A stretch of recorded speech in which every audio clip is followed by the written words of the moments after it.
All right, Mr. Ghere, one last time this week. So let's go over the second worksheet over solving by taking square roots. So I've already worked it all out, so I'm just going to walk you through it, talk you through it, and it should go a little quicker. It looks like I didn't do the last two, so we'll do those when we get to them. So number one, we're going to take the square root of both sides, and we're going to get x equals plus or minus 5. Number two, we're going to take the square root of both sides. Again, I said use decimals, so plus or minus 6.32. If you wanted to simplify that, you could get plus or minus 2 root 10 would be simplest radical form, but we're not going to mess with that right now. Number three, a few more steps. Add 5 to get rid of the number on the left. That gives us x squared equals 9. Take the square root of both sides, and we're going to get x equals plus or minus 3. So again, these are just the skills of how to solve quadratic equations by taking square roots. Number 4, we add 5. That gives us 4x squared equals 72. Divide both sides by 4, we get x squared equals 18. Take the square root of both sides, and we get plus or minus 4.24, or 3 root 2 if you like simplest radical form better. Number 5, subtract 8. We get 7x squared equals 28. Divide by 7, we get x squared equals 4. Take the square root of both sides, and we get x equals plus or minus 2. Number 6, all right, we got a parenthesis, so these take a little bit more work. We're going to take the square root right off the bat because the minus 3 is stuck inside the parenthesis. So we get x minus 3 equals plus or minus 7. Break it up into two equations now. X minus 3 equals positive 7. Add 3, we get x equals 10. The other equation on the right side would be x minus 3 equals negative 7. Add 3, we get x equals negative 4. So number 6 has two answers, positive 10 and negative 4. 7. All right, a little bit more work than number 6 had. We're going to add 3 right off the bat. That's going to get us x plus 5, the quantity squared equals 9. Take the square root, we get x plus 5 equals plus or minus 3. So we get x plus 5 equals 3 as one equation, and x plus 5 equals negative 3 as the other equation. Subtract 5 on the left equation, we get x equals negative 2. On the one on the right, we get x equals negative 8. So two answers, negative 2 and negative 8. All right, number 8, I started to work out for you.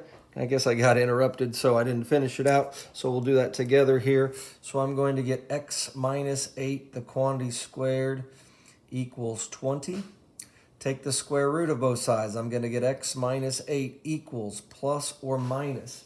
Again, you could have 2 root 5, but I'm just going to use decimals like I've said all along. Second square root of 20 on my calculator.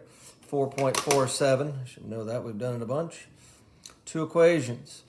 X minus 8 equals 4.47, and x minus 8 equals negative 4.47. Okay, add 8. I'm going to get x equals 12.47. And here, on the other one, if I add 8, I get negative 4.47 plus 8, and I'm going to get 3.53. Two answers, 12.47 and 3.53. All right, last one. Again, same idea. We're going to like this one, though. It's not going to take us very long. We're going to subtract 12 from both sides to start with. So that's going to give me x plus 3, the quantity squared, equals negative 8. Go to take the square root of both sides, and something happens. This side's fine. I can take the square root of x plus 3 squared. I cannot take the square root of negative 8 and get a real number. So we can stop right there. As soon as you get to a point where you can't take the square root of a negative number, that has no real solution. So you're done. There are not two numbers, or there are not any numbers that would make that equation true. Okay, and again, going back to what we've talked about, if you graphed something like this, it would never cross the x-axis. That's why it doesn't have any solutions. So, okay, again, that's the end of solving by square roots. You have a project coming up at the end of 3 weeks here. So you need 2 slides that are devoted to this. So pick 2 equations to solve that are different than the ones that have been on the worksheets or the notes, and make a slide for each one where you show the steps and maybe describe how you solved each one.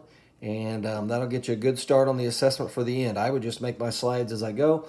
So you can make your title slide right now, and you can make slide number 2 and slide number 3, which cover how to solve by square roots. Again, your directions on the assessment are at the bottom of the email that I sent you, and we won't take any quizzes. That's just I think, too much of a hassle with 99 of you out there trying to send me quizzes and me send them back and do that. So we're going to have a pass-fail or pass or incomplete project here at the end. So again, start working on that. Questions, let me know. My email, you should have that. And my phone number, if you want to text me, is in the email. So again, have a great day. Stay safe. And if you have any questions about math or even school in general, let me know. And I'll try to find the answer for you if I don't know it. Have a great day. Thanks.